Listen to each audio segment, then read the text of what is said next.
Hello, welcome back to the channel, everybody. My name's George, I'm a reseller, and yeah, I haven't done an intro like this in a while. I just kind of like go straight into it, but I thought it'd be a bit different this time because I'm going to talk about what I did before reselling and how I've changed and how going from a very busy workplace to a very solitary one.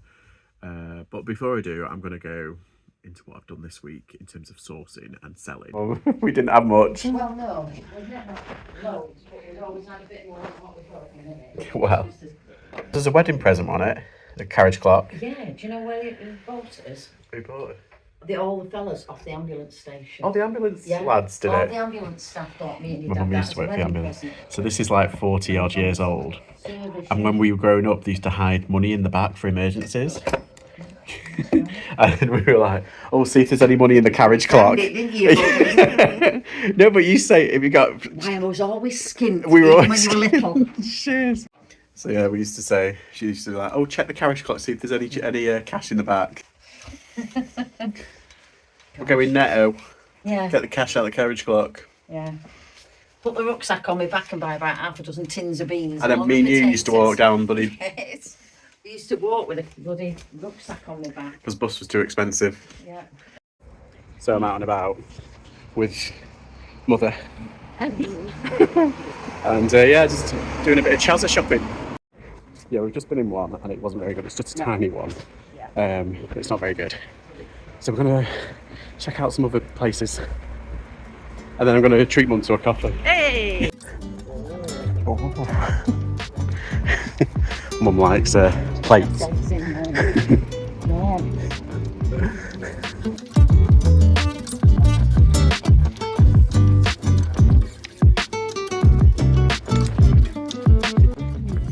It's a good old windy way after striking out at Sea Rider. Yes. We only got one thing. We did. We can do better than that. Yeah, Matt can do better than that. Irish man.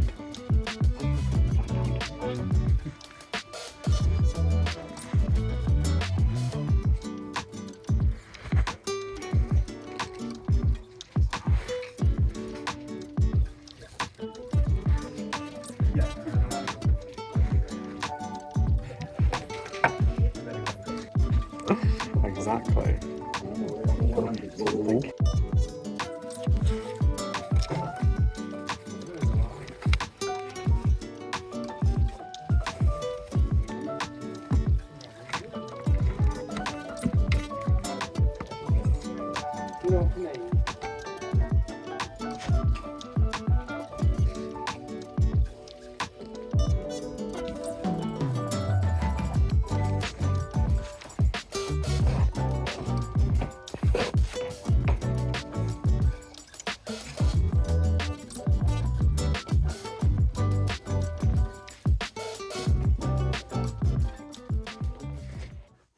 Okay, come back.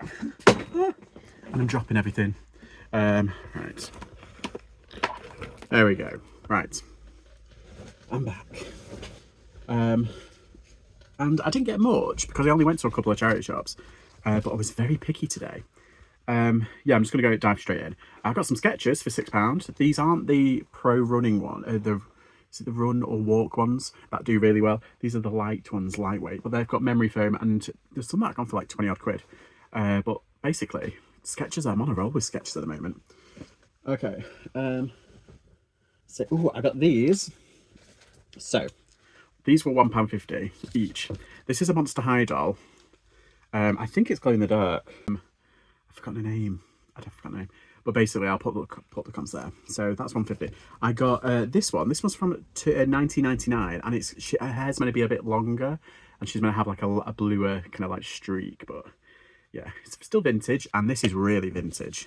This next one, this is like with the original head, or the original style kind of like head, and she's got like the rubber feet and everything.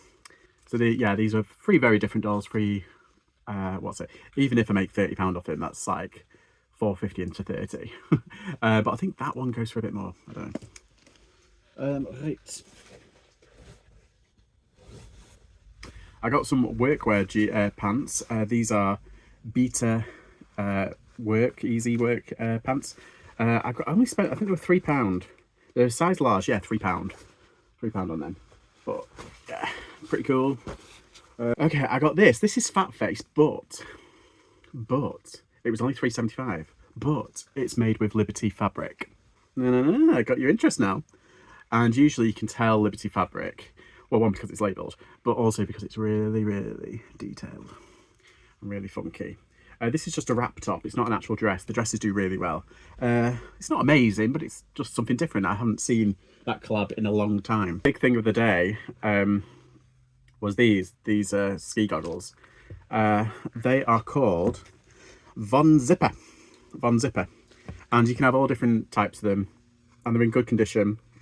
Like the inside hasn't come away, because usually they come away after so much use. They've probably been used minimal. Ooh. But yeah, what makes them valuable as well is if you've got one, they're in good condition obviously, but also the little zip bag, the little zip tie bag, which is what this is. And they were £5. I think I checked the comps, and they usually could probably get between 30 and 45. But it's actually ski season. It's going to be ski season, what, up until like February, March, isn't it? Or something like that. It depends. But yeah, there's them. Like I said, I didn't get a lot of stuff. It was just literally, we were nipping in to Maxfield, and I just thought, oh, I'll just nip in here. And we went to a couple of charity shops, and that was that. And yeah, I think I did all right. I think I've done all right. Nice to add a few bits. It's the old eBay.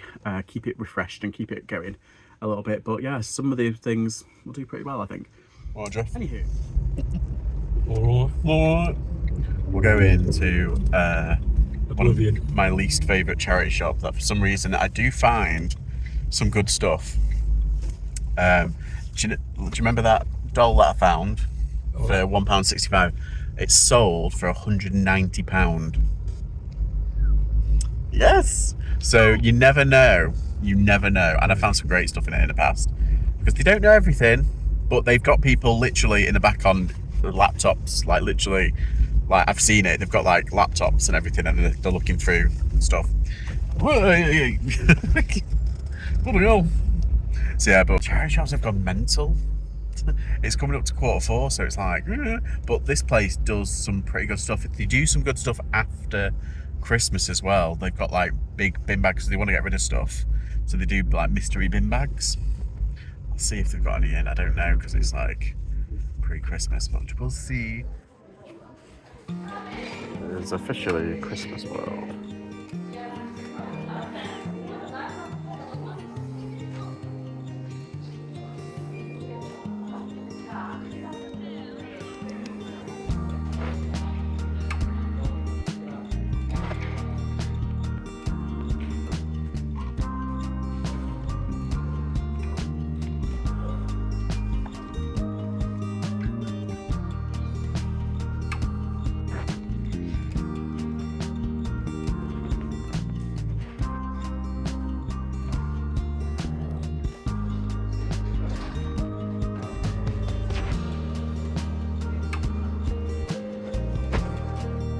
Oh, look what I got. It's a Michelangelo. But it's, I think it's like a 90s knockoff. Because it hasn't got the official like tags on it. It just says kids wear. I also got this for £3.10. It just looks pretty cool, and I'm addicted to glassware. Which is stupid because I'm a reseller and I have to send it through the post. And yes, I'd rather be sending something unbreakable and plushy than something breakable. Okay, I also got this J. Lindeberg. And I did pay up, it was £6.10, and it's a medium, but it's like a ribbed full zip like ski jacket. It's like a mid, what's it called? It's a Ricardo mid layer, and there's only one up online. Oh no, wait, there's one up in America for £90, but it's brand new, and the rest is used. You can see there, it's bubbled. But the others are made obviously in Germany, and they're like £40 to £50. But yeah, this one's pretty nice, pretty funky. Right, I've actually got quite a bit of packing to do, because I had like an influx of orders, which is great. So that's good. I sold this Nike top for £18.50. These Hugo Boss shoes for £18.50. There's a theme. This Bendy and the Ink plush for £9.63.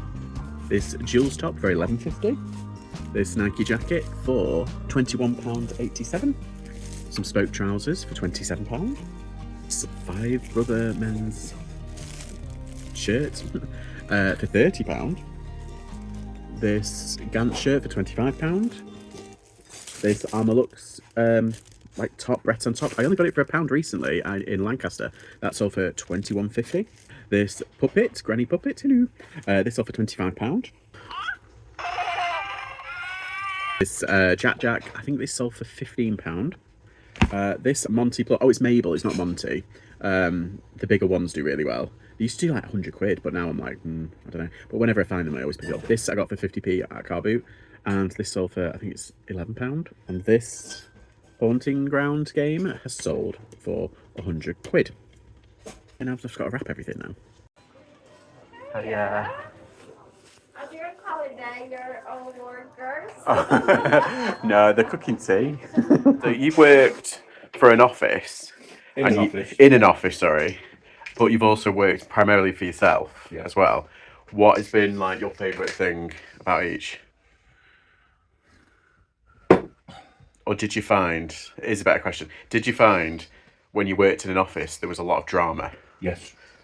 Just by people? Yes. For any reason or for no reason? For any reason. And do you prefer working in an office with people or working by yourself? Working by myself. Freedom. For tooting. For Putin? Tooting. Oh, God. Office faith. God, you give me a heart attack. Yeah, so I prefer working by myself as well. Working in an environment with lots of people is nice. Yeah. But, it can be You exhausting. can do without the drama. Yeah, people cause drama for no reason. It's like, oh, why? That's why I'm glad I used to go out of the office and work. Well, yeah, you basically just used it as a kind of a drop-in point, didn't you, really? Yeah. So this is my office. And, you know, I have to deal with this every day, these people.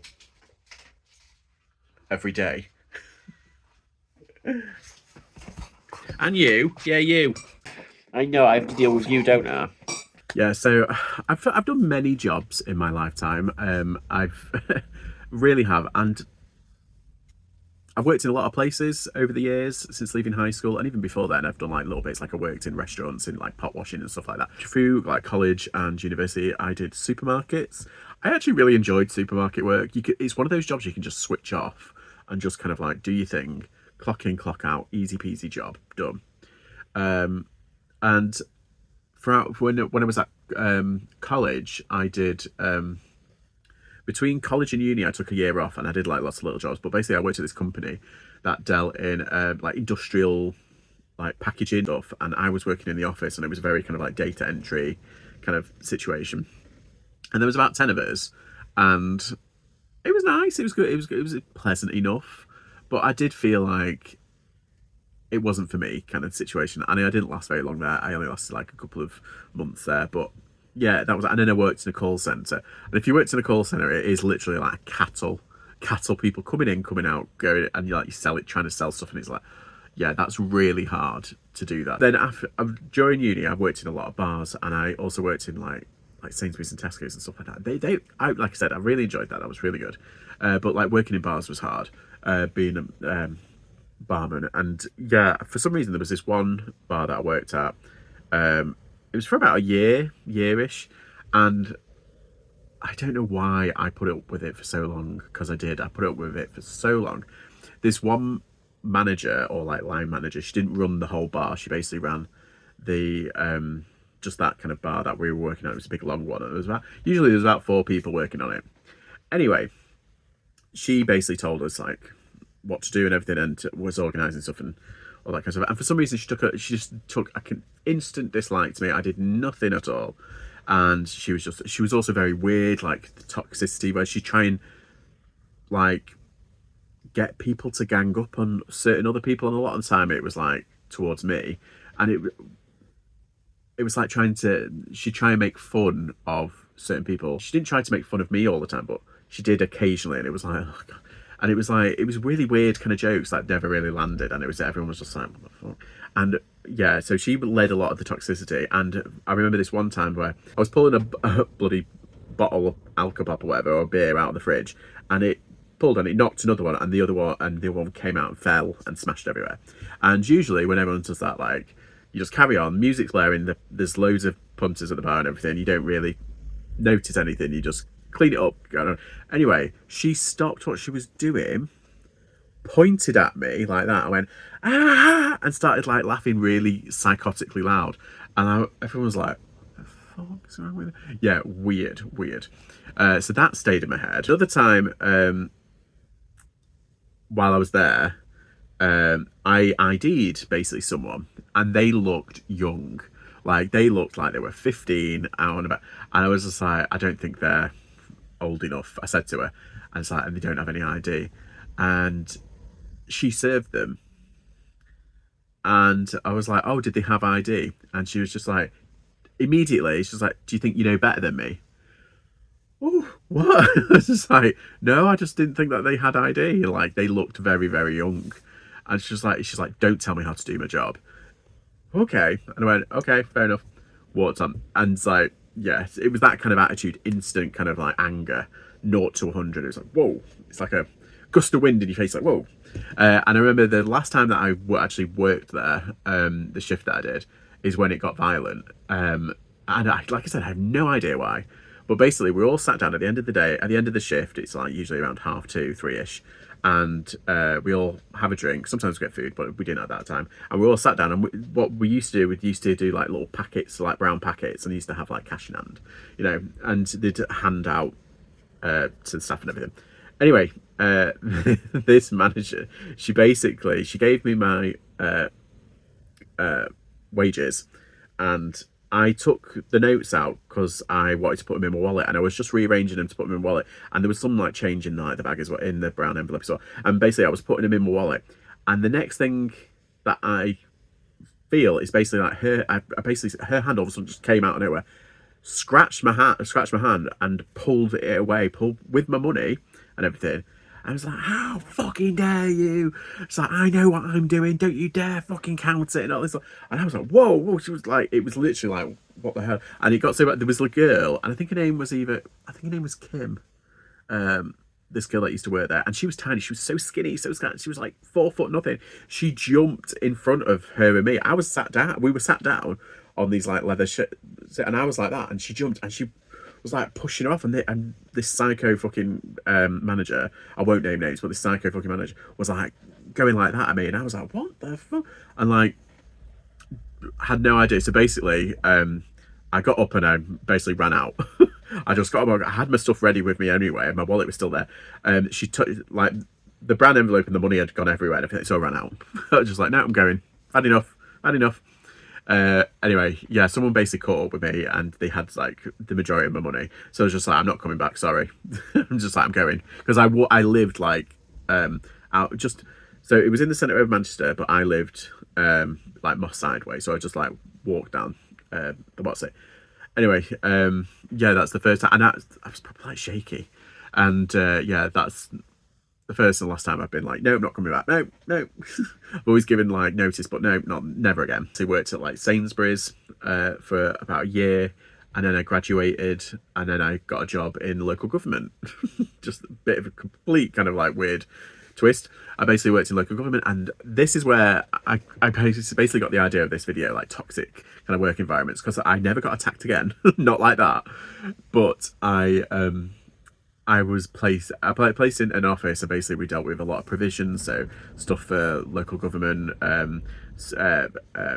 you know, like resources, stuff like that, and making sure everyone's got like the right things, and like dealing with queries from like sometimes it was schools, sometimes it was office buildings that the local government owned and stuff, purchase orders, all that kind of stuff. That's basically what I did, and it was basically like data entry, a glorified data entry thing. Anyway, when you're in that kind of environment, you do kind of like stop and talk and everything you need to talk about. And so cliques are made. You do get people who have like cliques who there are age cliques, there are smokers and non-smoker cliques. There's obviously the big one, the management and everyone else kind of clique, and it's like, ooh. So there is a lot of what's that? And to be fair, it was nice, but there was an underlying like realm of toxicity, and you couldn't say certain things to certain people. It was a bit it did have an air of toxicity, and there was usually like managers there was a manager who he didn't know what he was doing, and it was a bit of a failed upwards kind of, he got promoted over someone else who was a lot more competent, and he wasn't very competent, and he was a bit kind of like, if he couldn't work something out or not realise why something wasn't working, he'd get very stressed. And of course, if someone's stressed and they're making known that they are stressed, it made other people stressed. And it was like, and I was like, you can't really be like that. Like how I work now, I'm solitary. I've got work colleagues as well, reseller buddies and everything. And like, obviously I work from home and I've got my family around and everything. So I'm very lucky in a lot of ways, but like, I do miss it sometimes. But then again, I'm like, actually, no. I'm thriving primarily by myself. My toxic trait is technology. It's just like I can deal with people and I can take crap from everyone. I mean, I literally took a year's worth of crap off that bar manager, and yeah, I've took a lot of crap over my life. But when it comes to technology, if something doesn't work, I go from like, no, I just like why? I can't believe, I don't understand why it doesn't work. So yeah, that's my one toxic trait, where I will literally like kick a printer. Like we used to have these huge printers, you know, the big ones at work, and that's one thing I'll be like, kick it. Doesn't do anyone any harm other than me. And obviously the like what, £10,000 printer that I shouldn't have kicked. This topic kind of just jumped into my mind, and I thought it's one thing I talk about. Anyway, thank you everybody for sticking around. Are you a reseller? What did you do before reselling? Please explain below in the comments. Anyway, thank you everybody, and I'll see you all next time. Bye.